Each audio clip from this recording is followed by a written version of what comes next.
लक्ष्मी निवास मालिकेच्या येणाऱ्या पुढील भागात आपल्याला असं बघायला मिळतं आहे की आता ललिताने जयंतला फोन लावलेला असतो. ललिता जयंतला म्हणते की आमच्या आप्पांचा उद्या वाढदिवस आहे आणि त्याच्यासाठी आम्ही घरामध्ये छोटासा कार्यक्रम ठेवलेला आहे, तर तुम्ही नक्की यावं असं मला वाटत आहे.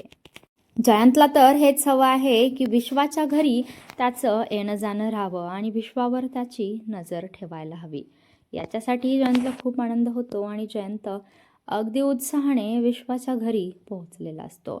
विश्वाला जयंतला पाहून खूप मोठा धक्का बसतोय. तो स्वतःच्या आईला विचारतोय की याला इथे कुणी बोलवलेलं आहे, आपला घरगुती कार्यक्रम आहे आणि तू या जयंतला इथे कशाला बोलवलेलं आहे. परंतु आई त्याला समजावून सांगते की ते तुझे बिझनेस पार्टनर आहेत आणि त्या नात्यानेच मी त्यांना इथं बोलवलेलं आहे.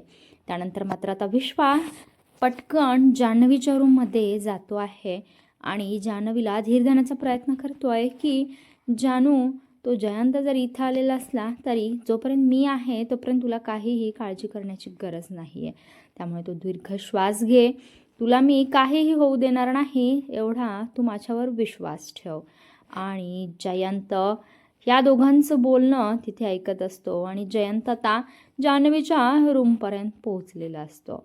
काय आता जयंतला संशय आलेला आहे की विश्वा नेमका दुसऱ्याच मुलीशी बोलत आहे आणि ही मुलगी जान्हवी तर नसेल ना, असा जयंतला संशय येतो आहे. काय आता जयंत या विश्वा आणि जान्हवीला रंगेहात पकडणार का, हे पाहणं खूप रंजक ठरेल.